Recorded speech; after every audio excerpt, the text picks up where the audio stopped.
So start करते हैं आज का lectures. This is the second lectures of chapter number 9 ray optics. Right बच्चों, आज के सेशन में जो भी हम सीखने वाले हैं वैसे समझने बैठे तो 10th स्टैंडर्ड का ही टॉपिक है। प्लानिंग तो मेरा यही था कि मैं 10th का ही टॉपिक के वीडियो को भेज दूं, राइट।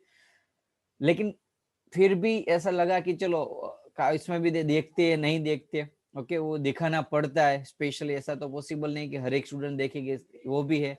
तो इसीलिए, क्योंकि यदि आप ये लेक्चर्स के जो वीडियो में भेजते आपका 10th स्टैंडर्ड का वो, और आप नहीं देखते तो आगे के चैप्टर में, आगे के न्यूमेरिकल्स में आगे कुछ नहीं पल्ले पड़ने वाला था। सो डेट्स व्हाई वैसे आज 2 लेक्चर्स थे, तो उसका यूज करके हम स्फेरिकल मिरर के image formations, concave and convex mirror के अंदर इमेज फॉर्म कैसे होती है वो देख लेते हैं, राइट। तो लास्ट लेक्चर में जो भी हमने समझाया उसका फटाफट से रिकॉलिंग कर ले यदि लेक्चर्स को।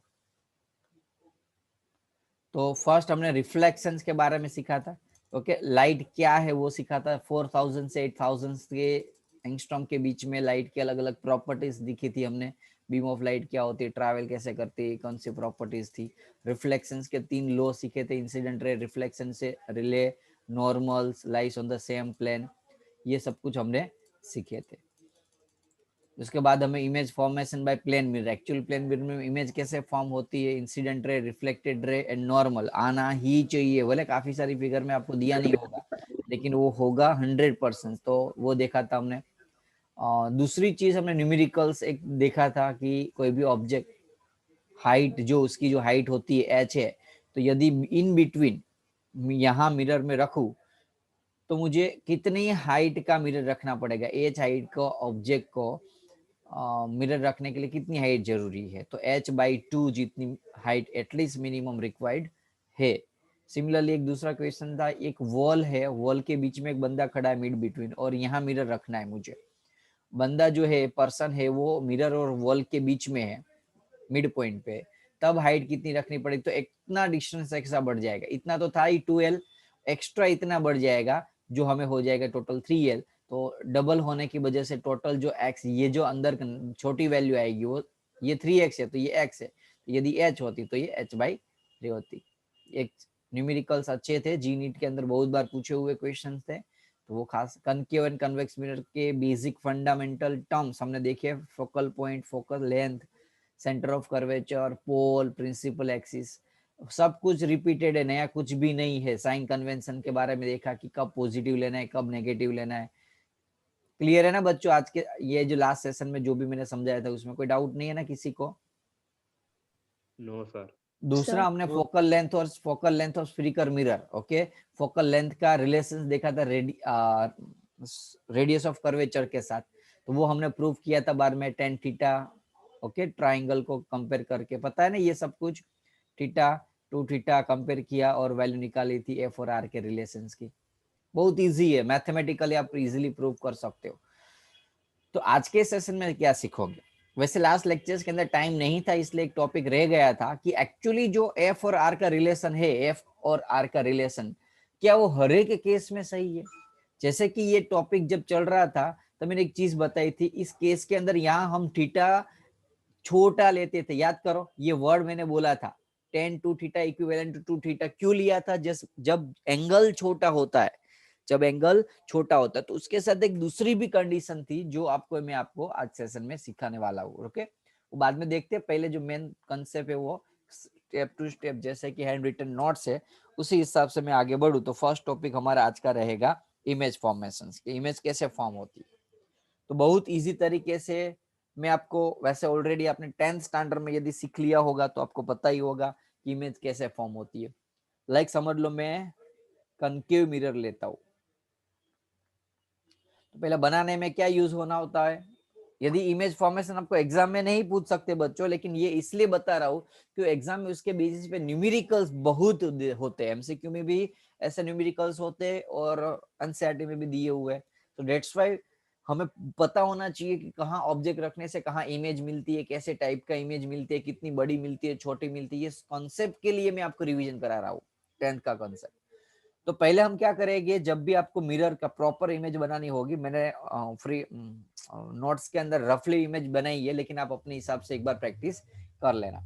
क्या करना होता है कि राउंडर लेके, आपको पता है ना, ऐसे एक छोटा सा कर्व बना देंगे हम, हाँ कि ना। उस राउंडर का जो सेंटर होता है उसको हम सेंटर ऑफ कर्वेचर बोलते हैं। समझ लो कि आपने रेडियस, ये जो रेडियस है वो 4 सेंटीमीटर या 6 सेंटीमीटर लिया, तो 3 सेंटीमीटर बीच में हम एफ लेते हैं। हाँ ना बोलो यार, Yes, पता है ना। sir. Yes sir. तो ये आपकी बेसिक फिगर हुई। अब हम क्या करेंगे, इमेज फॉर्मेशन के लिए लो सिखाऊंगा मैं। तो समझ लो कि ऑब्जेक्ट आपने यहाँ रखा हुआ है, बहुत इजी तरीके से, बहुत सारा लो है, ऐसा जरूर नहीं कि, लेकिन जो दो रे डायग्राम से इमेज जो मिल जाती है हर बार, वो दो रे डायग्राम आपको बताऊंगा इमेज फॉर्मेशन के लिए। फर्स्ट होगा, फर्स्ट क्या करना है, तो आपको डायरेक्टली इमेज जो है, सॉरी रे जो है ऑब्जेक्ट में से स्ट्रेट पास करना है प्रिंसिपल एक्सिस से। किससे? प्रिंसिपल एक्सिस से रे स्ट्रेट पाथ करना है, पैरेलल पाथ करना है, और बाद में उसको एफ में से निकाल देना है। यानी कि मैं समझ लो स्ट्रेट पाथ करूंगा और एफ में से निकाल दूंगा। बोलो first clear? Yes. Yes sir. Okay. अब सेकंड क्या था, कोई बता सकता है? सी में से डायरेक्टली निकाल देना है। सेकंड लो था एफ और सी, तो इमेज रे डायग्राम को सी में से डायरेक्टली निकाल देना है। एक थर्ड भी आता था, शायद पता ही होगा आपको, क्या था याद करो, पी पोल पे डायरेक्टली और बाद में रिफ्लेक्ट करना होता है। ओके, ऑब्जेक्ट को स्ट्रेट पोल और बाद में इतना, जितना एंगल यहाँ इतना एंगल लेना होता है। पर ये प्रॉब्लम इसलिए प्रॉब्लम होगा, ये रे diagram I don't recommend it, but just because आपको ये एंगल देखना पड़ेगा ड्राइंग के वक्त। समझ में आ रहा है बच्चों? समझ में आ रहा है? तो आपको राउंडर, राउंडर नहीं लेकिन प्रोटेक्टर का यूज करना पड़ेगा। लेकिन समझ लो प्रोटेक्टर नहीं है तो आपको दो ये मेथड इनफ है, आपको ये तीसरी मेथड करने की जरूरत नहीं है। आपकी ये जो दोनों रे मिलते हैं वो आपका इमेज बन गया। तो समझ लो कि आपने सी ए बियॉन्ड द सी ऑब्जेक्ट रखा था, इमेज कहाँ मिला आपको? इमेज कहाँ मिला बच्चों? Between C and between C M. दो रूल्स फटाफट से याद करेंगे, 3 बार बोलेंगे। Direct straight to axis and pass from the F, straight to axis pass from the F. बोलो 3 बार।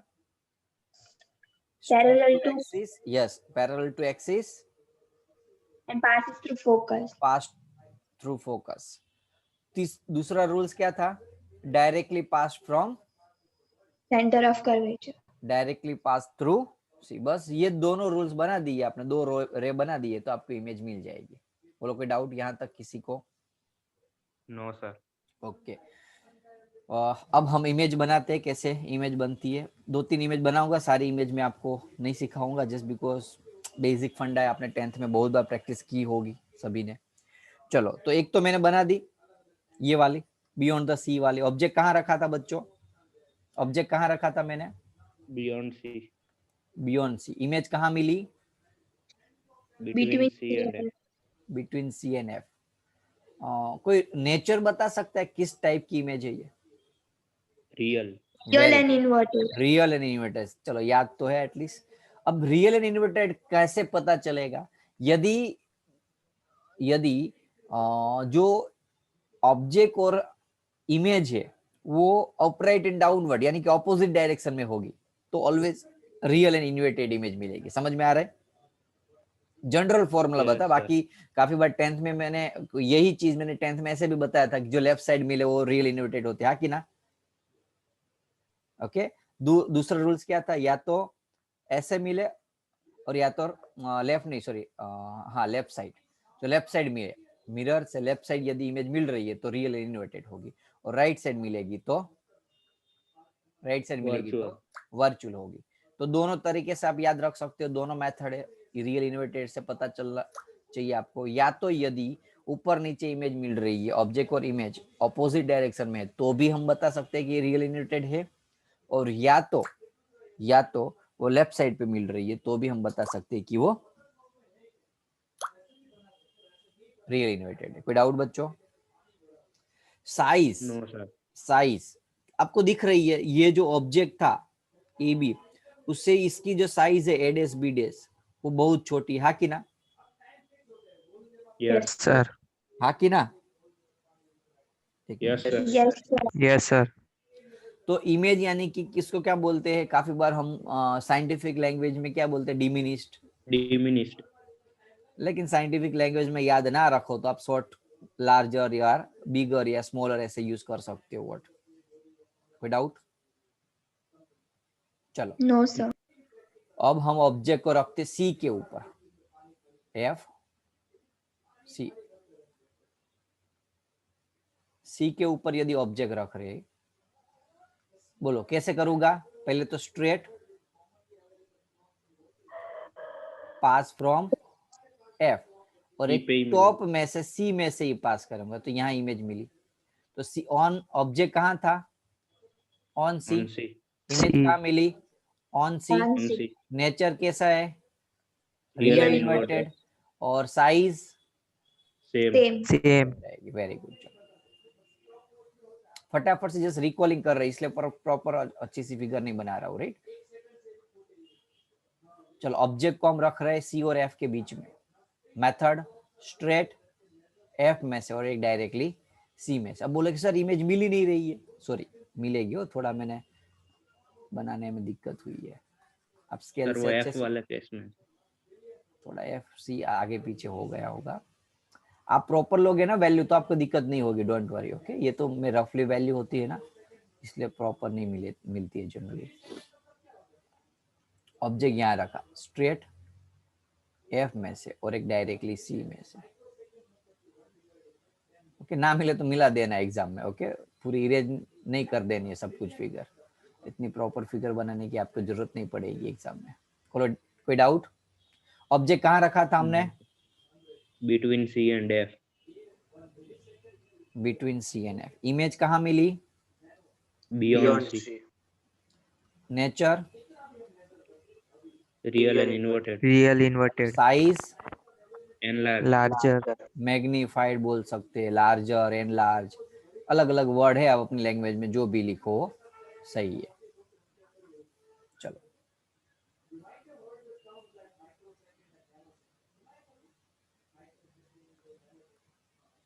कहाँ रखेंगे ऑब्जेक्ट को? एफ पे स्ट्रेट। अब देखो स्ट्रेट एफ में से और एक डायरेक्टली सी में से। अब आपको पैरेलल दिखेगी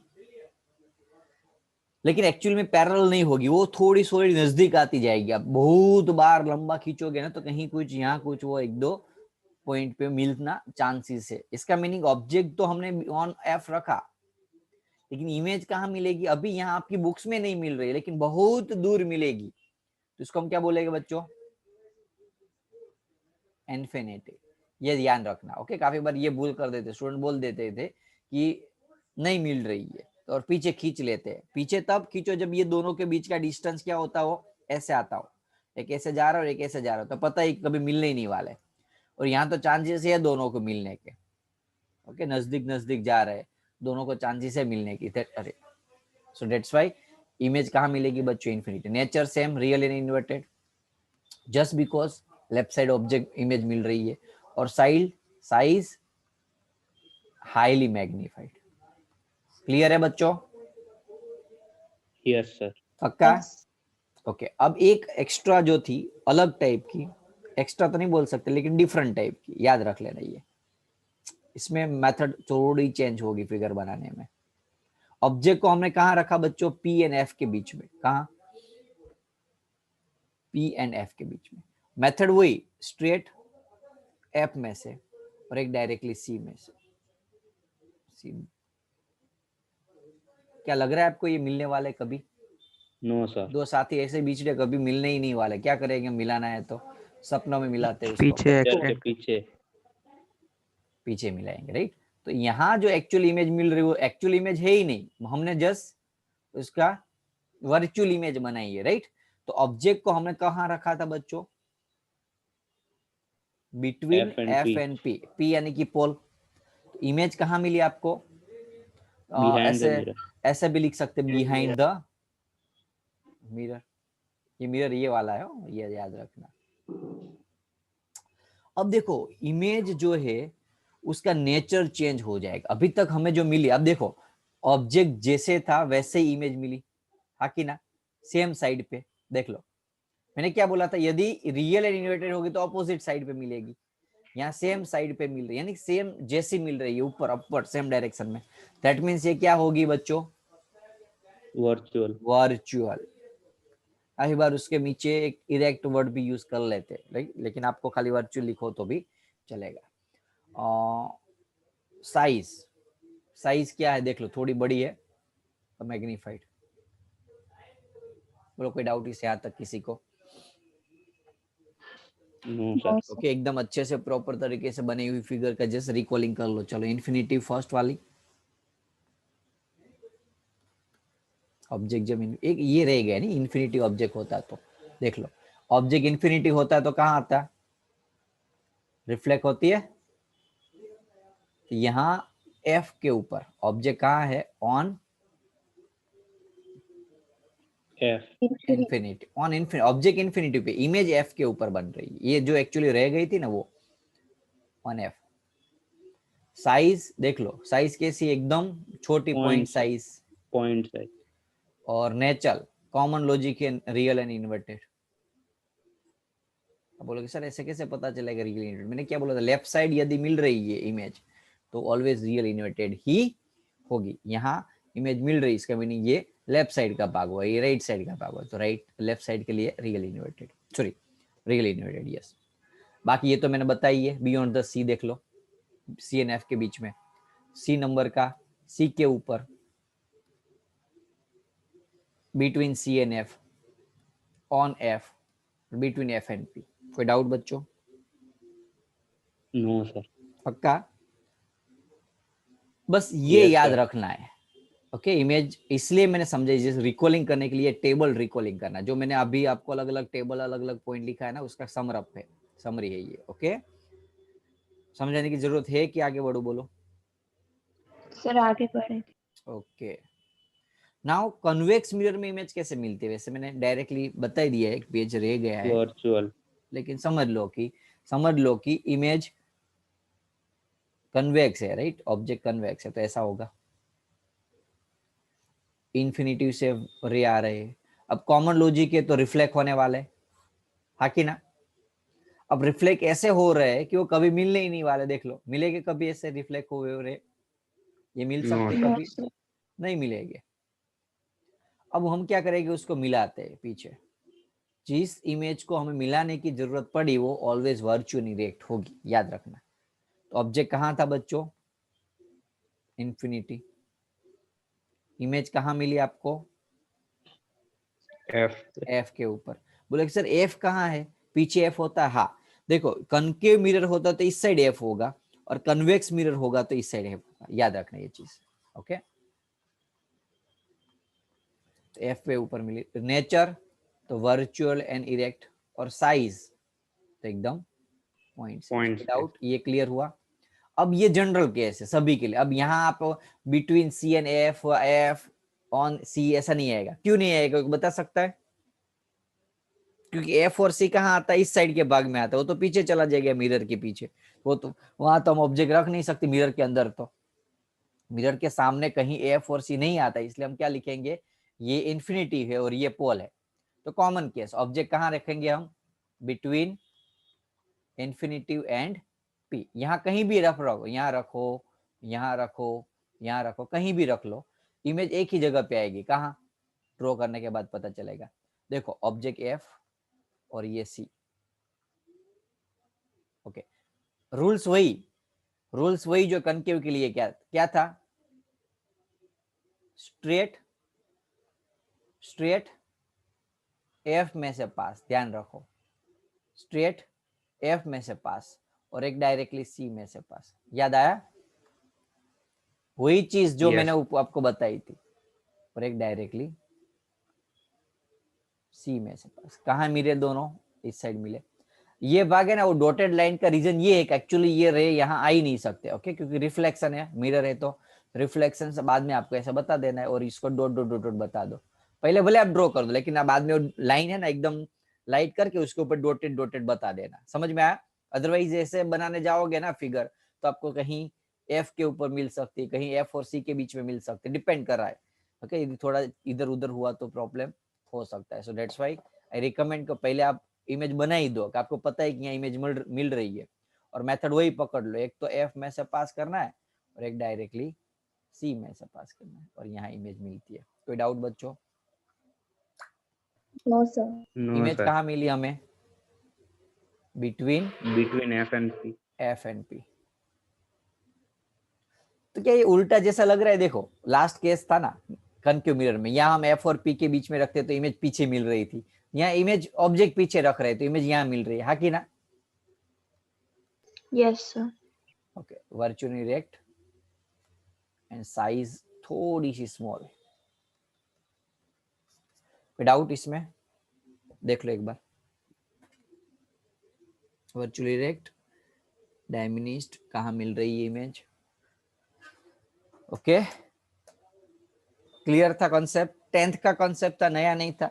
यदि किसी स्टूडेंट्स को 10th का ये कॉन्सेप्ट प्रॉपर तरीके से क्लियर नहीं है तो I make the almost 1.5 hours, okay, 1.5 घंटे का एक वीडियो है मेरे 10th का इसी टॉपिक के ऊपर, इमेज फॉर्मेशन के ऊपर। ओके, तो मैं शेयर कर दूंगा। यदि आपका 10th का कंसेप्ट वीक है तो वो वीडियो देख लेना, और यदि नहीं ये पता है तो आपको टाइम वेस्ट करने की जरूरत नहीं है। ओके, आपको लिखने की जरूरत नहीं है, दूसरे टॉपिक लर्न कर देना। चलो, एक्स्ट्रा चीज है जो जनरली काफी सारे लोगों को माइंड में ये होता है कि भाई फोकल लेंथ और रेडियस ऑफ कर्वेचर का एक रिलेशन है, F is equal to R by two. No doubt it is a proper relation, right? Relation wrong नहीं है, लेकिन it is not applicable to 100% cases, right? काफी बार ऐसे भी केसेस होते हैं, स्पेशल केस। जब हमने डिराइव किया था तब हमने एक चीज ली थी, एंगल थीटा को हमने स्मॉल लिया था, हाँ कि ना बच्चों? हाँ कि ना? Yes sir. Yes sir. तो क्या दूसरा केस के लिए ये आंसर कैसे हो सकता है? विशल वीडियो बंद कर बेटा। एक्चुअली आपको बताऊं, मैं ये जो केस है ना वो स्पेशल केस के लिए ही है, जनरल केस भी है नो डाउट, लेकिन एक्चुअल फॉर्मूला उसका कुछ ऐसे आता है, F is equals to R minus R by two sec theta. बोलोगे सर कहाँ से ये फॉर्मूला ढूंढ के लाए? नेट से मिल जाते हैं ऐसे अच्छे अच्छे क्वेश्चन, तो ढूंढ लेता हूं मैं आपके लिए, राइट? समझ में आ रहा है बच्चों? समझ में आ रहा है? Yes yes sir. ये एक्चुअल फॉर्मूला है। अब देखो, बोला कि सर तो ये कहां से आया F is equal to R by two? तो हमने केस क्या लिया था याद करो, थीटा एकदम स्मॉल लिया था। जब थीटा स्मॉल होता है तो कॉस थीटा कितना होता है, कोई बता सकता है? थीटा स्मॉल यानी कि 0.00, तो 1 होता है, इक्विवेलेंट टू 1 होता है। अब चेक करना लॉग टेबल के अंदर, तो कॉस थीटा 1 है तो सेक थीटा क्या होगा बच्चों? 1। अब लगा दो, जब थीटा स्मॉल हो, जब ये केस लो, जनरल केस है, जनरली ये आपकी टेक्स्ट बुक में जो एनसीईआरटी के रिगार्डिंग जो क्वेश्चन हो गए तो ये स्पेशल आपको अलग से नहीं दिया होगा कि थीटा स्मॉल लेना है, यही मान लेना है और यही फॉर्मूला लगा देना है। लेकिन यदि जी नीट के लेवल पे क्वेश्चन बना है तो ऐसे क्वेश्चन बना सकते हैं कि भाई आपको ये क्वेश्चन पूछे तो मैं आपको प्रूव करके बताता हूँ ये कैसे हुआ। सेक थीटा की value 1, R minus R by two, तो आर बाई टू पता चला। अब ये कहाँ से ये फॉर्मूला बना, एक्चुअल फॉर्मूला कहाँ से बना? इस मेथड से। कोई डाउट है बच्चों? No sir. चाहो तो इतना याद रख सकते हो, F is equal to R minus R by two sec theta. बोले सर हमें प्रूफ चाहिए कि ये कहाँ से आया, तो मैं आपको प्रूफ बताता हूँ कहाँ से आया उसका। ओके, चाहिए ना ये प्रूफ? आपको याद नहीं रखने, जस्ट खाली अभी लेक्चर्स के लिए समझ लो, याद कोई नहीं रखना, ये बस इतना ही याद रखना। टॉपिक यहाँ खत्म आपका, याद रख लिया आपने, F is equal to R minus R by two. मैं आपको प्रूफ बता रहा हूँ। फिगर कुछ ऐसे बनाते हैं हम पहले।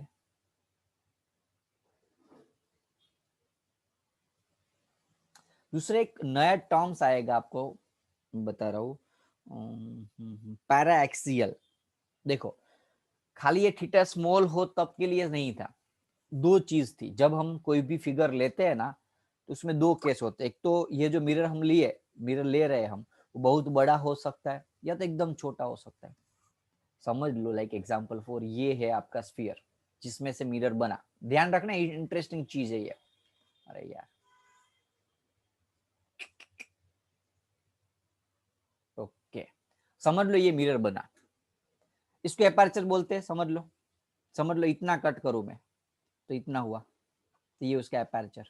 इतना कट किया तो छोटा हुआ, तो इसका एपर्चर। समझ में आ रहा है बच्चों? एपर्चर यानी कि कितना हम कट कर रहे हैं वो चीज।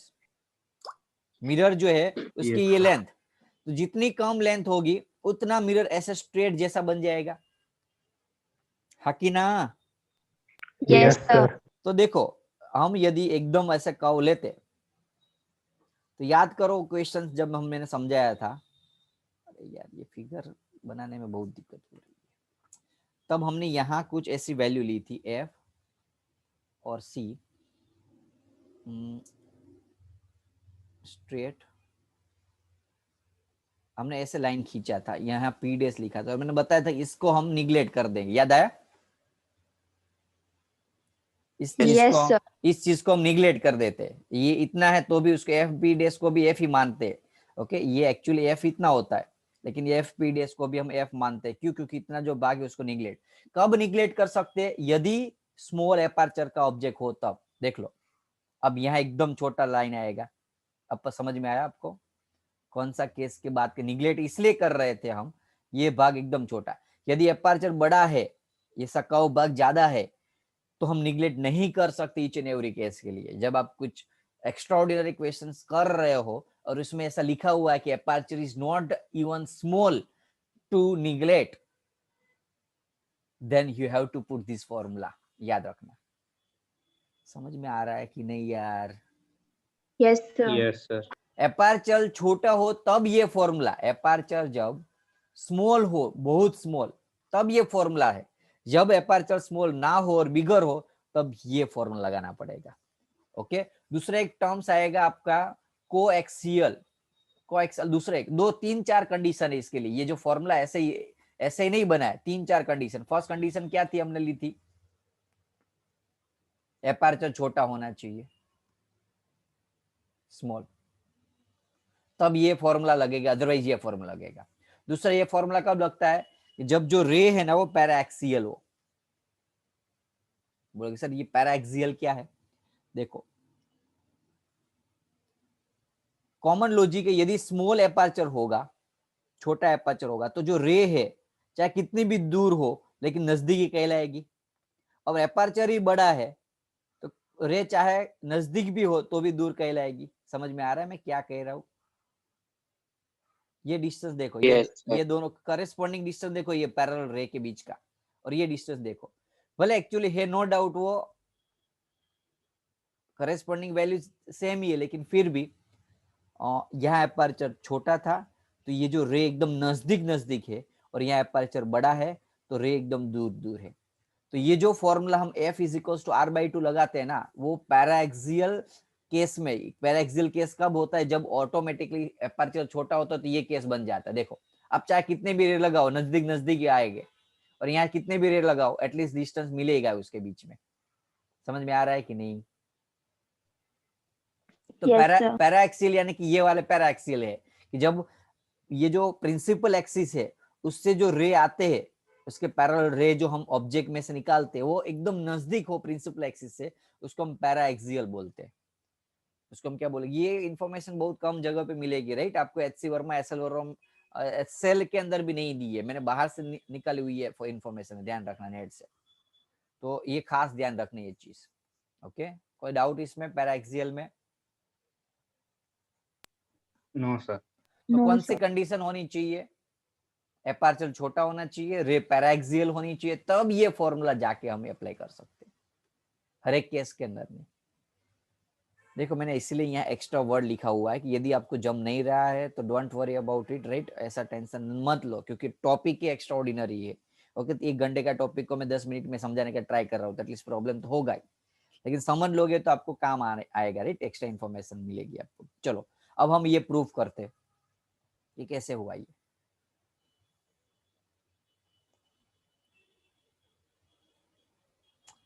सी फोकस पॉइंट रह गया कैप में से। बच्चों आपको पता है अभी कि ये बाग है उसको एफ बोलते हैं, हाँ कि ना? Yes, sir. Yes. इसको एफ बोलते हैं और इसको हम आर बोलते हैं। ये सी और एफ के बीच का डिस्टेंस कितना होगा? R minus F. लेकिन हम एफ नहीं लिख सकते क्योंकि R is equal to F by R/2. R/2, या एफ लिख सकते हैं बच्चों? ये भाग है उसको एफ लिख सकते हैं कि नहीं? Yes, sir. Yes, sir. कौन से केस में? जब ये कंडीशन हो तब। हमने ये कंडीशन ली ही नहीं है तो समझ लो कि हम एज्यूम करके चलते हैं कि ये डिस्टेंस है, क्योंकि ये एफ होने से ये एफ नहीं होगा ना, इट्स नॉट 100% ट्रू, क्योंकि ये तो एफ फोकल लेंथ है, इसके लिए हिसाब से ये हुई लेंथ। लेकिन क्या जरूरी है कि ये भी एफ ही होगा? तो ये कितना होगा बच्चों? हम समझ लो, हम इसको एक्स ले लेते हैं। क्या ले लेते हैं? एक्स। तो एक्स इज इक्वल टू क्या हुआ? आर माइनस एफ हुआ बच्चों। Hello, Yes, sir. X is equal to R minus F हुआ। चलो अब हम प्रूव करते हैं। ऑब्जेक्ट स्ट्रेट लाइन आया, रिफ्लेक्ट हुआ यहाँ, तो angle of incident, angle of reflection same होता है। ऑब्जेक्ट आया और रिफ्लेक्ट हुआ, रे आया और एफ में से पास हुआ। Hello, angle of incident, Yes, angle of sir. Reflection same होता है। अब Yes, बच्चों sir. ये डिस्टेंस है, समझ लो मैं इसको नाम दे देता हूँ एन। ये कितना होगा, कोई बता सकता है? सी एन, यानी कि ये सी एन क्या है? Radius of curvature. Very good, radius of curvature. क्यों? कॉन्सेप्ट को समझो। सी यहाँ है तो सी से कहीं भी आप लाइन ड्रॉ कर दो, ये रेडियस ऑफ कर्वेचर ही होगा ना। हमने यहाँ ड्रॉ किया, इसका मीनिंग ये तो नहीं है कि ये नहीं हो सकता। सी से ये मिरर के हिसाब से मिरर तक का डिस्टेंस रेडियस ऑफ कर्वेचर ही हुआ, हाँ कि ना? Yes, sir. तो Yes, sir. अब देखो, अब ये थीटा है, जेड बन रहा है, देखो यहाँ जेड बन रहा है ये। हाँ बोलो। Yes, sir. पक्का? Yes, sir. समझ में आया नहीं? जेड बन रहा है ये और ये थीटा है, तो ये तो थीटा होगा, angle of incident, angle of reflection. Okay, अब ये दोनों एंगल थीटा थीटा है, ये दोनों एंगल थीटा थीटा है, तो बच्चों उसके ऑपोजिट साइड इक्वल हो गए, ऑपोजिट साइड इक्वल हो गए, सी एफ और Yes, sir. सी एफ और कुछ दूसरी कौन सी हुई? एफ एन, एन एफ हो गए कि नहीं? Opposite side equal. तो ये कौन सा ट्राइंगल हुआ? C F N, Isosceles. आइसोसेलर। तो आपको पता है आइसोसेलस ट्राइंगल में मैं अल्टीट्यूड ड्रॉ करूं तो ऑटोमेटिकली वो मीडियन बन जाता है। Yes. Yes, sir. पूरा का पूरा आर था तो इतना आर बाई 2 होगा बच्चों। Yes, sir. समझ लो मैं इसको बी नाम दूं तो उसको थोड़ी फिगर कॉम्प्लिकेशन हो गई तो इसको मैं अलग से बना देता हूं। यहाँ फिगर कौन सी वाली? सी बी, पूरी नहीं हो, ध्यान रखना, सी बी और एफ। तो ये आर बाई 2 और ये हुआ था एक्स और ये थीटा। क्लियर है कॉन्सेप्ट? फिगर समझ में आई? Yes, sir. थोड़ा कॉम्प्लिकेटेड है लेकिन मैथ्स का यूज करोगे तो आराम से आप कॉस थीटा लगा दो यहाँ, या सेक थीटा लगा दो, सेक थीटा ही लगा दो। चलो, sec theta is equal to क्या होता है? एक काम करो, मैंने नोट्स के अंदर कॉस लगाया हुआ है तो कॉस थीटा से करा रहा हूँ। Cos theta is equal to बोलो एडजेसेंट। अब देखो बच्चों ये 90 डिग्री है पहली चीज तो ये हाइपो होगा, तो एडजेसेंट आर बाई 2 और अपॉन हाइपोटेनियस एक्स हुआ। R by 2 hypotenuse, okay, X को मेन बना लू यदि, तो आर बाई 2 कॉस थीटा हो जाएगा। 2 नीचे आ Yes, sir. जाएगा, कॉस नीचे, तो R by 2 1 by 2 cos theta, तो सेक थीटा बोल सकते उसको। एक्स की वैल्यू मिली आपको आर बाई 2 सेक थीटा बच्चों। Yes, sir. Yes, sir. Okay, now X is equal to क्या था? हमने यहाँ लिया था X is equal to R minus F. X is equal to R minus F. चलो एक्स इज इक्वल टू हमने क्या प्रूव किया? R sec theta by 2, R sec theta by 2 is equal to R minus F. तो F को main बना लो तो are sec theta इस side आएगा। बोलो क्लियर? Yes, sir. एक्चुअली हम अब हम ऐसा समझते थे कि ये एफ है, इतना डिस्टेंस एफ है, ये वाला भाग पूरा सी आर है, तो ये बच्चा वो एफ ही होगा। क्यों? क्योंकि F is equal to R by 2 होता है, लेकिन वो स्पेशल केस के लिए होता है। जनरली नो डाउट वो स्पेशल केस ही आपको समझना है पूरे चैप्टर्स में, ये समझना ही नहीं है, ये बाहर का टॉपिक है। लेकिन इसका मीनिंग ये तो नहीं हुआ ना आपको कॉन्सेप्ट ही ना पता हो एक्चुअली आर बाई 2 का। थोड़ा कॉम्प्लिकेटेड है, पूरा मैथ्स का यूज किया हुआ है। एक बार दो बार वीडियो देखोगे तो शायद अभी भी नहीं पता चला तो चल जाएगा। बोलो कोई डाउट है किसी को? No sir. प्योर मैथ्स का यूज था, प्योर मैथ्स का। फिर फटाफट एक बार ऐसा हो ना तो फिगर बना के समझा देता हूं मैं थोड़ा फास्टली। एफ यहाँ था, सी में से right R radius of curvature, ray आया, रिफ्लेक्ट होके एफ पे आए, ये एंगल ऑफ इंसिडेंट थीटा, ये angle of incident reflection theta, R यहाँ से पर ये थीटा था, जेड बना तो ये परपेंडिकुलर लाइन ड्रॉ की तो आइसोसेलेस ट्रायंगल हुआ। समझ में आया ना बच्चों में क्या किया? अभी ये जेड बना थीटा, ये जेड, ये theta angle of reflection, angle of incident same है, और ये थीटा जेड बन रहा है। Theta theta same, opposite side same, opposite side same, तो दो साइड ट्रायंगल के अंदर सेम होता है आइसोसेलेस ट्रायंगल। आइसोसेलेस ट्रायंगल में अल्टीट्यूड में यदि ड्रॉ करो अल्टीट्यूड तो वो क्या करेगा? मीडियन बन जाएगा। मीडियन यानी कि पूरा जो डिस्टेंस है ये भाग यानी कि इसको हम बोलते हैं आर, सी एन, तो सी एन का आधा यानी कि सी बी r/2 हो जाएगा। अब मैंने उसको अलग ट्रायंगल बना दिया, उसको 90 डिग्री ले लिया, ये r/2 है, ये भाग थीटा है, C F B, sec theta लगा दिया, cos थीटा लगा दिया, cos theta is equals to r/2 upon ये भाग x लिया था फिगर में हमने, देखो ये भाग x लिया था, ये भाग r था और ये f था, तो x is equals to r minus F, hypotenuse x, cos theta is equals to x को मैंने बना लो डायरेक्टली r/2, cos नीचे आ जाएगा, उसका ऑपोजिट सेक थीटा हो जाएगा। x इज इक्वल टू क्या था बच्चों? r माइनस एफ, x की जगह ये वैल्यू डाल दी, r का r sec theta by 2, f को मैंने बना लिया तो r f का फॉर्मूला मिल गया। कोई डाउट बच्चों? अब दो बार समझा दिया, आई होप अब तो क्लियर ही हुआ होगा। Yes. पक्का ना? સર हाँ बोलो। આમાં કોસ જ લેવો પડે ને? તમે સાઈન લેતા હતા પહેલા પણ साइन नहीं, મળે જ उसको सेक કહેતો હતો હું। હા. હું અહીંયા સેક લેવાનો હતો, સેક લઈએ તો x અપોન r/2 થવાનું હતું, ફાઇનલ આન્સર તમને ડાયરેક્ટ મળી જાત, પણ પછી એટલા માટે મેં ચેન્જ કર્યું જસ્ટ બીકોઝ પછી મને યાદ આવી ગયું હેન્ડ રિટનમાં મેં પાછું કોસ લઈને સમજાયેલું છે, રાઈટ? કારણ કે જો અત્યારે સેક લઈને ત્યારે કોસ લે તો તમે કન્ફ્યુઝ ના થાવ ને, એટલે પછી પાછું કોસ નું કોસ રહેવા દીધું મેં। સાઇન ના આવે, સાઇન થી ના થાય આન્સર, સાઇન માટે પછી આ સાઈડ ક્યાં આપણી પાસે છે જ કોસ કાં તો સેક, સેક થી લઈને કાં તો કોસ થી લઈને આન્સર લઈ શકો છો। ડેરિવેશન માં કોઈ डाउट बच्चों? No sir. No, sir. Okay देखो एक दूसरी फिगर है, लाइक अभी तक हमने ये ही सीखा कि इमेज ऐसे फॉर्म होती है।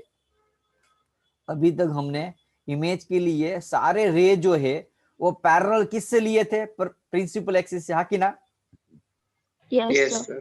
रे आया पैरेलल, रे आया रिफ्लेक्ट हुआ, लाइक एग्जांपल फॉर ये ऐसे दो रे पैरेलल आए, रिफ्लेक्ट होके ऐसे चले गए, हाँ कि ना? अभी Yes, तक हमने sir. हर एक केस ऐसा लिया था कि जो रे इंसिडेंट ऑब्जेक्ट से आ रहे वो पैरेलल लिए थे। तो एक स्पेशल केस ऐसा आता है, टेक्स्ट बुक में भी ये केस दिया हुआ है कि समझ लो इन केस ये जो पैरेलल रे आ रहे ऑब्जेक्ट में से वो प्रिंसिपल एक्सिस से पैरेलल ना हो तो, लाइक एग्जांपल फॉर यदि ऐसे आ रहे हैं तो, लाइक ऐसे आ रहे हैं समझ लो, रे ऐसे आए तो क्या करोगे? तो क्या इसकी इमेज मिलेगी? और मिलेगी उसकी, इन्फिनिटी से ऑब्जेक्ट रे आ रहा है। अभी तक हमने क्या लिया था? पैरेलल रे लिया था इन्फिनिटी से, लेकिन वो प्रिंसिपल एक्सिस से पैरेलल लिया था कि वो फटाफट से रिफ्लेक्ट होके एफ पे मिल गए। तो क्या ये जो रे, जो इंसिडेंट रे एक्चुअली पैरेलल है लेकिन म्यूचुअली पैरेलल है, वो प्रिंसिपल एक्सिस से पैरेलल नहीं है, तो क्या ये दोनों रे का इमेज एफ पे मिल सकता है? क्या लग रहा है आपको? हेलो, तो मिलेगा नहीं मिलेगा वो हम डिसाइड करने वाले तो नहीं है, हमें तो लो फॉलो करना है। लो क्या कहता है? ऑब्जेक्ट आया तो रिफ्लेक्ट होगा, समझ लो ये पॉइंट पे नॉर्मल ऐसा बनाओ तो रिफ्लेक्ट ऐसे हुआ, हाँ कि ना बच्चों? Yes, sir. Yes sir. यहाँ मैं 90 डिग्री ऐसा बनाऊ समझ लो तो रिफ्लेक्ट ऐसे हुआ,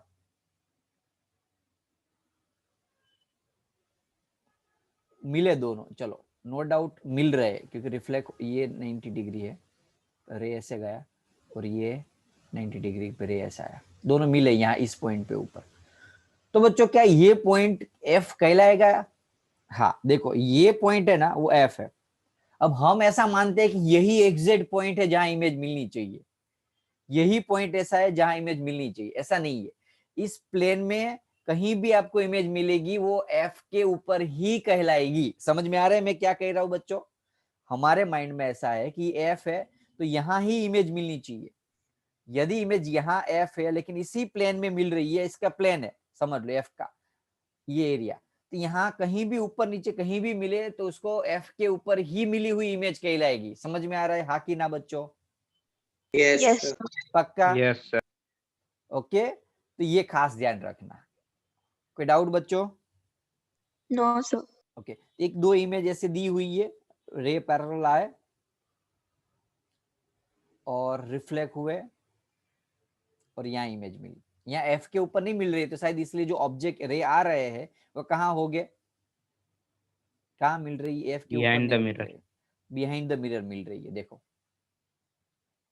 ओके, तो ऐसे इमेज मिल सकते हैं। आपको खास ध्यान यही रखना है कि रे आया उसको रिफ्लेक्ट किया, रे आया उसको रिफ्लेक्ट किया, अब ये दोनों जहां मिले वो आपका इमेज। क्लियर है? Yes, sir.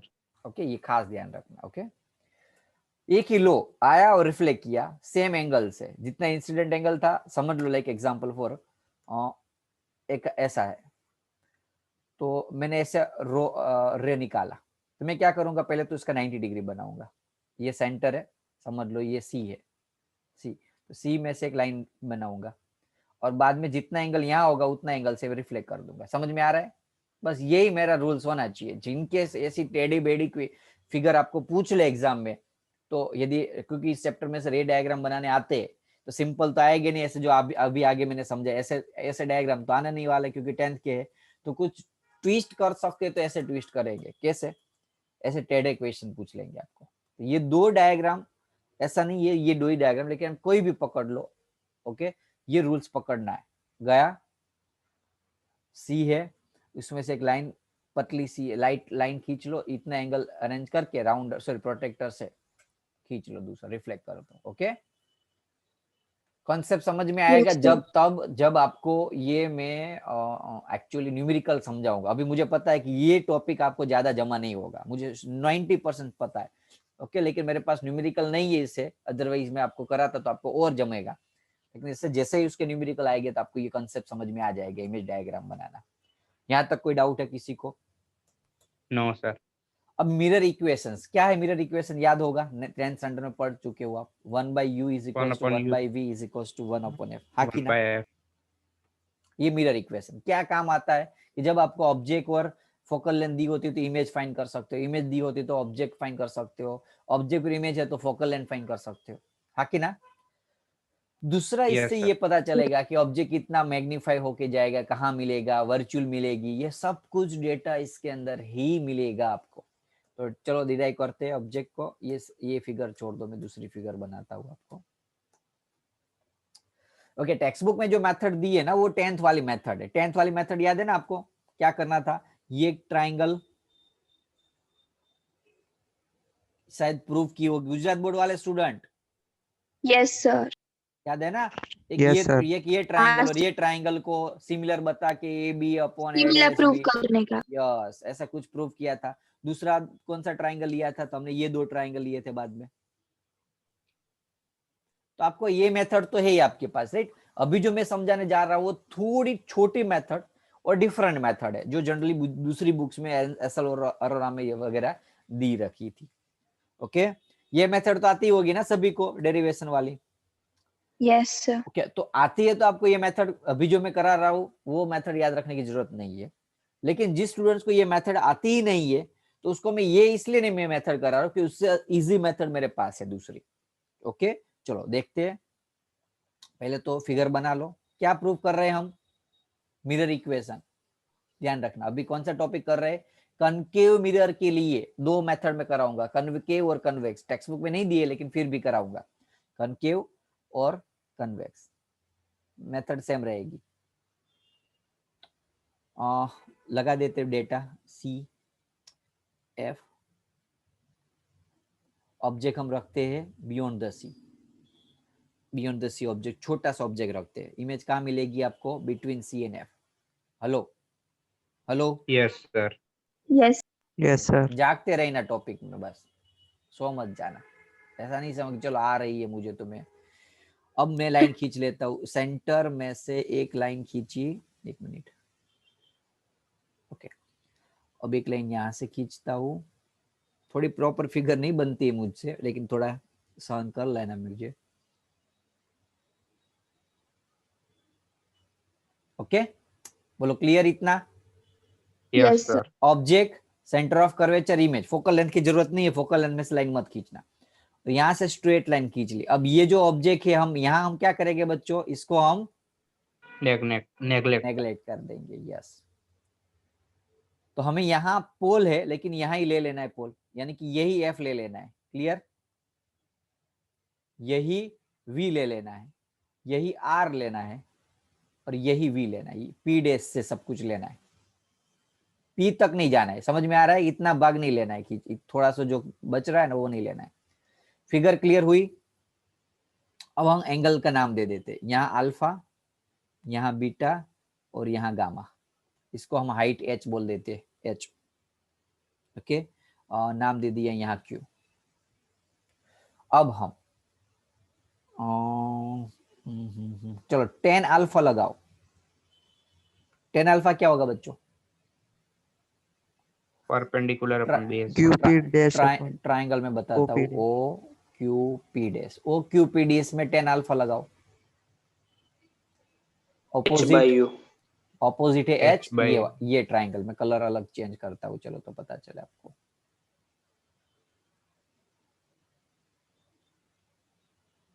ओके ना? ये अल्फा, तो क्या होगा 10 alpha? H upon you. H upon you, नीचे यू है ऑब्जेक्ट से पी डैश का डिस्टेंस। दूसरा ट्राइंगल लेते हैं हम बीटा वाला, बीटा वाला यानी कि सी क्यू पी डैश, लगाओ 10 beta. H upon R. H upon R, C से है तो सी से यानी कि आर। तीसरा ले लेते हैं क्यू आई पी डैश, लगाओ H upon V. H upon V, very good. अब बच्चों हमने क्या लिया था, थीटा एकदम छोटा। अब बोलोगे सर ये थीटा स्मॉल कैसे आएगा? देखो मैं आपको प्रूव करता हूँ, ये छोटा एपर्चर बना है तो कॉमन लॉजिक के एंगल छोटा ही बनने वाला है, और ये बड़ा सा एपर्चर है तो कॉमन लॉजिक के एंगल बड़ा बनने वाला है। अब पता चला? अब समझ यस में आया सर। कि नहीं? थीटा इसलिए हम छोटा लेते हैं कि एपर्चर छोटा लेते हैं, एपर्चर इसलिए छोटा लेते हैं क्योंकि हमें ये चीज निगलेक्ट करनी थी, इसलिए F R is equal to F by 2 लेना, क्योंकि हम इस प्रूफ के अंदर सॉरी उल्टा लिया, F is equal to R by 2, हमें इसके अंदर इस स्टेटमेंट का यूज करना है, कौन सा? F is equal to R by 2। तो ये कब आता था? जब एंगल थीटा हम स्मॉल लेते थे। जब एंगल थीटा स्मॉल होता है, थीटा जब स्मॉल होता है तो याद रख लो, मैं सारी चीज में बता देता हूँ, tan theta equivalent to theta, sine theta equivalent to theta, cos theta equivalent to 1, और सेक थीटा इक्विवेलेंट टू 1। समझ में आया बच्चों? Yes sir. जब भी थीटा स्मॉल लो तो टेन थीटा और साइन थीटा थीटा थीटा ले लो, और कॉस और सेक 1 1 ले लेना है। तो थीटा स्मॉल है, टेन थीटा क्या हो जाएगा बच्चों? थीटा हो जाएगा। तो ये 10 बीटा की जगह बीटा, 10 गामा की जगह गामा ले सकता हूँ, बोलो यस सर। क्यों? Yes, sir. थीटा स्मॉल है। चलो अब हमें क्या करना है, तो कुछ रिलेशन चाहिए हमें, किसका? अल्फा बीटा और गामा का। कोई बता सकता है अल्फा बीटा गामा का रिलेशन क्या होगा? समझ लो, ये यदि इंसिडेंट एंगल हो थीटा, तो ये रिफ्लेक्शन एंगल होगा बच्चों थीटा। दिख रहा नहीं लेकिन समझ जाओ, ये भाग थीटा है तो ये भाग भी थीटा होगा, हाँ कि ना? Hello, Yes, yes sir. Figure थोड़ी छोटी है तो एंगल आपको नहीं दिखाएगा, ये भाग और ये एंगल देखो मैं कर्सर मूव कर रहा हूँ, ये वाला और ये वाला एंगल थीटा थीटा होगा। तो for triangle O Q C में एक्सटर्नल एंगल सम प्रॉपर्टी लगाओ, तो चलो जैसे एक्सटर्नल एंगल सम प्रॉपर्टी क्या होती है कि एक्सटर्नल एंगल होता है वो दोनों इंटरनल एंगल के सम जितना होता है, याद है ना बच्चों? ये एंगल ये दोनों एंगल के सम जितना होता है। लगाओ external angle sum property, alpha plus theta. Alpha plus beta equal to theta is equals to beta, हाँ कि ना?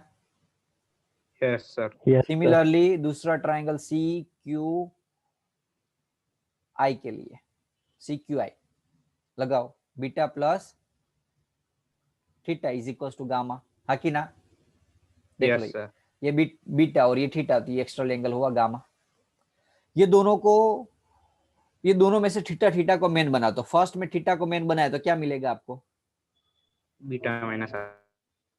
सॉरी बीटा माइनस अल्फा, और इसमें से थीटा को मेन बनाया तो R minus gamma gamma minus है, beta. आर नहीं है, गामा है, सॉरी आर जैसा हो जाता है, गामा माइनस बीटा होगा बच्चों। Yes, sir. Yes, sir. Beta इस साइड आया तो 2 बीटा हो जाएगा, अल्फा इस साइड आया तो प्लस अल्फा हो जाएगा। ये इक्वेशंस प्रूव हुआ बच्चों। इक्वेशन नंबर 1 दे देते हैं हम उसको। बोलो क्लियर यहाँ तक? Yes, Yes. sir. Yes, minus sir. Beta Yes, इस sir. साइड आया तो बीटा बीटा 2 बीटा, और माइनस अल्फा इस साइड आएगा तो गामा के साथ एडिशन हो जाएगा। अब बच्चों अल्फा इज इक्वल टू क्या था? अब देखो साइन लगाते हैं, चलो, क्योंकि हमने यहाँ 10 अल्फा लगा लेकिन साइन लगाना भूल गए। यू क्या आएगा? माइनस आएगा, लेफ्ट साइड है, radius of curvature minus, V minus, हाँ कि ना? हाँ कि ना? Yes, Yes, sir. sir. Okay, H ऊपर है तो सारे पॉजिटिव ले लेते हैं। तो बच्चों alpha is equals to minus H upon U था, beta is equals to minus H upon R, और gamma is equals to minus H upon V होगा। एक्चुअली वी एच माइनस नहीं हो, नीचे की वैल्यू माइनस है, भूल से ऊपर लिख दी मैंने, होगा वही, लेकिन इनकेस एग्जाम में भूल गए। अब ये डेटा हम क्या करेंगे, ये तीन डेटा कहाँ डाल देते हैं? इक्वेशन नंबर 1 में। 1. इक्वेशन नंबर 1 था 2 beta is equals to alpha plus gamma, beta is equals to बोलो चलो H upon R, H upon R, alpha is equals to बोलो H by U. H by U, gamma H by H V. by V. हर एक में से minus minus plus हो जाएगा, देख लो। Yes, sir. R is equals to H H cut हो जाएगा, are is equals to 2f लिख सकता हूं बच्चों में, Yes, sir. 2 कट तो यहाँ 1 बचा, तो 1 upon U plus 1 upon V is equals to 1 upon F. हो गया प्रूफ, इजी है एकदम। ओके, पहले लगा दो, फिगर मेन समझ में आनी चाहिए, अल्फा बीटा गामा सीक्वेंस में याद रखना, ऑब्जेक्ट सेंटर ऑफ कर्वेचर और image, object centre of curvature और image, alpha beta gamma, 10 alpha 10 beta 10 gamma, 10 alpha 10 beta 10 gamma की जगह अल्फा बीटा गामा। अब हमने क्या किया, एक्सटर्नल एंगल सम प्रॉपर्टी लगाई, 2-3 मेथड से आ जाता है, मेथड याद रख लो ऐसे। पहला काम करना है फिगर, फिगर में बाद में alpha beta gamma 10 alpha beta gamma लगा दो, 10 अल्फा 10 बीटा गामा, बाद में एक्सटर्नल एंगल सम प्रॉपर्टी,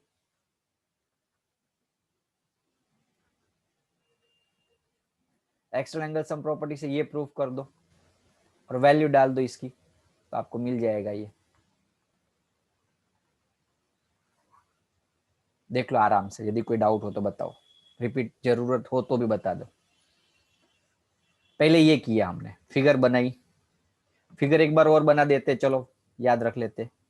पहले क्या करना है, centre of curvature, sorry object रखना है, object centre of curvature focal, ध्यान रखना हो ये इतना डिस्टेंस होना चाहिए प्रॉपर, ऐसे रैंडमली मत ले Image, लेना sir. है, और यहाँ बीच में इमेज, बाद में सेंटर ऑफ कर्वेचर से लाइन, ऑब्जेक्ट में से इमेज गई और कहां से, यहाँ से रिटर्न हुई, ये थीटा और ये थीटा, बाद में ये अल्फा, ये बीटा और ये गामा, क्लियर ना? और यहाँ से लाइन खींच लो जिसका नाम दे देते एच। कोई डाउट बच्चों फिगर में? No, sir. ओके, बुक में मेथड नहीं है तो चलेगा बेटा, ये मोस्ट फेवरेट मेथड है। ओके, बाकी कोई भी सीबीएसई बोर्ड में तो चलो कोई बात नहीं, आप किसी भी बुक्स को पकड़ लो तो यही मेथड आपको मिलेगी, राइट? तो जो आपको बुक्स में जो मेथड दी है वो पुरानी वाली मेथड जो आप 10th स्टैंडर्ड में थे ना तब की हुई मेथड है।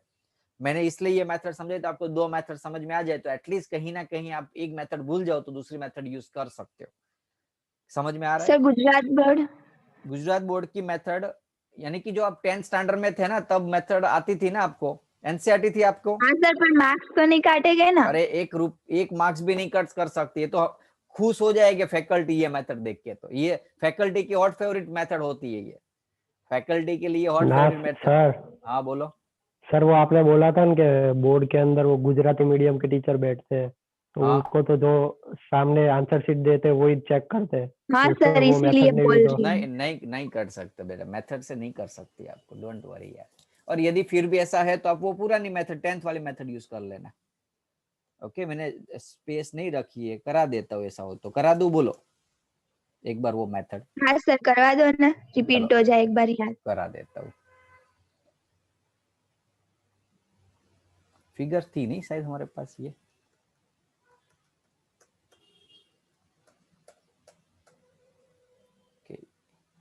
हाँ इसके अंदर करा देता हूँ, राइट, यही फिगर है ना इसलिए। चलो पहले ये देखते हैं, ये ट्राइंगल कौन सा triangle, A B P,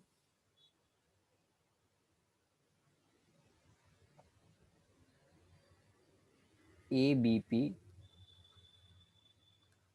similar to A dash B dash P,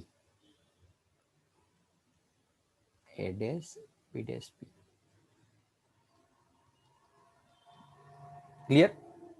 लगाओ चलो, A B upon A dash B dash is equal to कौन सी लेंगे हम, BP, corresponding parts of corresponding triangle, पता है ना ये सीपीसीटी का रूल्स। तो यस सर। सी बीपी और नीचे आ जाएगा बी डैश पी। चलो बीपी की वैल्यू क्या आएगी, बीपी, बी से तक पी, ऑब्जेक्ट से पी यानी कि यू आएगा बच्चों, लेकिन माइनस यू डालेंगे ना, नेगेटिव डायरेक्शन में है।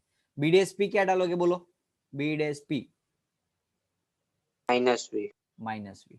चलो माइनस माइनस हो गया प्लस यू बाई वी, इसको एज यूजुअल रखते हैं। दूसरा लगाते हैं ये वाला ट्राइंगल। यह मेथड नो डाउट इजी है, लेकिन वो एक्चुअली क्या फैकल्टी के लिए व्हाट फेवरेट मेथड है। दूसरी मेथड ये वाले, ये ट्राइंगल का यूज करोगे। कौन सा triangle, A B C and A dash B dash C. तो इसमें लगाओगे same A B A dash B dash is equals to कौन सी, बी सी एंड नीचे बी डैश सी। चलो बी सी कितना होगा, अब अलग से निकालना पड़ेगा बी सी। देखो बी सी तो ये यू है, सी से ये आर है बच्चों। बी सी कितना होगा Yes, बच्चों, sir. बी सी तो यू माइनस। माइनस यू था ना, यू में से आर माइनस कर दो बच्चों, क्लियर ना। तो minus U plus R, hello. Yes, sir. Yes sir. और बी डी एस सी कितना होगा, बी डी एस सी ये बात, तो R minus V, B D S C R minus V होगा ना, बी डी एस पी बच्चों, B D S P यानी कि क्या Yes, होगा, sir. पी से पी Yes, तक का, यानी कि आर उसमें से आर, उसमें से क्या माइनस कर दूं, बी डे सी करना है तो Minus V. यहाँ तक का, तो यहाँ से यानी कि वी माइनस वी। साइन ध्यान रखना, साइन माइनस पहले से ले ही लेनी है आपको, माइनस माइनस प्लस वी, तो माइनस आर प्लस वी। अब हम क्या करेंगे, दोनों को कंपेयर कर देंगे, u by V is equal to minus U plus R upon R minus plus V. Cross multiply कर देते, U R plus U V minus U V plus V R. दो चीज मिक्स कर देते हैं, कौन सी, यू आर सेम नहीं, यूवी सेम है, तो यूवी इस साइड आएगा तो 2uv हो जाएगा बच्चों, और यू आर इस साइड आएगा तो माइन प्लस यू आर हो जाएगा। समझ में आया बच्चों, हेलो हेलो, यस सर। समझ में आया ना, Yes, यूवी sir. इस साइड आया, यूवी इस साइड आया तो माइनस माइनस प्लस हो गया, sorry minus minus plus, yes. अब सभी को 2uv r से डिवाइड कर दो, इसमें ये सारी झंझट होती है ना, इसलिए भूल जाते हैं student. U R U R U R V R V R, तो क्या बचा 2 यू वी कट हुआ तो 2/r, यहाँ क्या बचा यू आर कट तो v, और यहाँ क्या बचा वी आर कट तो u। आ गया, देख लो आंसर। बाद में r की जगह 2f डाल दोगे, कर लोगे कि करा दूं? हाँ r सर की हो जगह जाएगा। 2f। ओके, दोनों मेथड करा दी। ऐसा हो ना तो मैं बाद में एक ये मेथड का अलग से एक पेज ऐड कर दूंगा इसके अंदर, नोट्स के अंदर। मुझे क्या पता है कि आपको ये मेथड सीखनी है। स्क्रीनशॉट ले लो, शायद पीपीटी ना भेजू तो आपको दिक्कत ना हो। ले लिया? दूसरी बार समझाओ कि चलेगा? यस सर, नो सर चलेगा। Okay, no sir. दोनों मेथड मैंने समझा दिए, डिपेंड्स कर रहा है आपको जो मेथड याद रहे वो कर लेना। अब ये कन्वेक्स वाली मेथड है ना, वो मैंने उसमें बताई है, सेम ये मेथड है, ये जो अभी करवाई ना उसकी फिगर में बता देता हूँ। डेरिवेशन खुद ट्राई करना, बहुत इजी है, सेम टू सेम जो आगे करवाई वही है। ऐसे डेरिवेशन खाली फिगर में बता देता हूँ, बाकी इजीली कर लोगे खुद से ही आप। पी, ये सेंटर ऑफ कर्वेचर क्या था बच्चों? रे गया और रिफ्लेक्ट हुआ, उसको हम वापस रिटर्न करते। एक ये रे गया रिफ्लेक्ट हुआ, उसको रिटर्न किया, एक्चुअली डॉटेड लाइन बनानी पड़ती। और एक ये गया और वापस रिटर्न गया, लेकिन उसको भी हम रिफ्लेक्ट करेंगे। तो ये जो पॉइंट मिला हमें आई मिला, बोलो क्लियर? सी में Yes, से एक sir. लाइन खींच लो, सी में से एक लाइन खींच लो, तो सी में से जो लाइन खींची वो यहाँ जाएगी। तो ये angle theta angle of incident, ये angle theta angle of incident reflection. इसको हम अल्फा बोलते हैं, इसको हम बीटा बोलेंगे, इसको हम गामा बोलेंगे। अब लगा दो ये एच, ये हाइट को एच कर दो। अब लगा दोगे 10 अल्फा 10 बीटा 10 गामा, और सेम टू Yes, sir. चीज। Okay, 10 alpha equivalent to alpha, alpha is equal to H upon ये भाग हो जाएगा यू, लेकिन minus U. 10 beta is equal to beta is equal to H upon ये भाग इतना, तो v होगा ना, इमेज यहाँ इमेज है, ये इमेज है, तो इमेज से ये डिस्टेंस कितना होगा v, इमेज डिस्टेंस v, लेकिन वो प्लस v आएगा। Similarly 10 gamma, gamma gamma is equal to H upon C है तो r, लेकिन प्लस r। अब बोलेगे यहाँ मैंने प्लस v और प्लस r क्यों लिखा? Can anyone try? Right side से। सर वो राइट मिरर साइड से, के वेरी उस साइड। अब देख ले। अब हम एक्सटर्नल एंगल सम प्रॉपर्टी लगाते हैं। एक्सटर्नल एंगल सम प्रॉपर्टी में ये वाला ट्रायंगल लेते हैं, ये जो अलग कलर का कर रहा हूं मैं, वो कौन सा लूं? ये वाला लगाओ। चलो एक्सटर्नल एंगल सम प्रॉपर्टीज में ये बाहर का एक्सटर्नल एंगल हुआ theta, gamma alpha plus gamma, हुआ कि नहीं बच्चों? Yes Yes. सर। ओके, अब हम दूसरा लगाते हैं। इसमें कौन सा ट्रायंगल लगाऊं मैं एंगल सम प्रॉपर्टी में? ये थीटा होगा, एक मिनट देखो, ये वर्टिकली ऑपोजिट एंगल हुए दोनों, ये थीटा होगा कि नहीं? हाँ कि ना? Yes sir. तो ये Yes, ट्रायंगल sir. लगाते, ये ट्रायंगल लगा देता हूँ, दो कलर चेंज करता हूँ, शायद पता चल जाएगा आपको। ये भाग,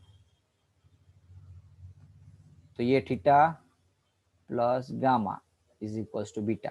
अब दोनों में से कर लोगे ना, सेम मेथड आगे की थी वो, थीटा को मेन बना लो, इक्वेशन Yes, मिला sir. उसमें ये वैल्यू डाल दो, तो आंसर मिल जाएगा आपको। सेम आंसर मिलेगा 1/u 1/v 1/v। ऐसे एग्जाम में ये पूछते नहीं है, 99% चांसेस नहीं है, लेकिन 1% है, इसलिए मैंने बता दिया आपको जस्ट खाली। इनकेस पूछ ले तो आपको हिंट होनी चाहिए, सर ने कभी समझाया था, ऐसे कुछ फिगर बनाई थी, तो थोड़ा भी एटलीस्ट याद हो तो कुछ भी करके आप प्रूफ खुद कर लो, इसलिए।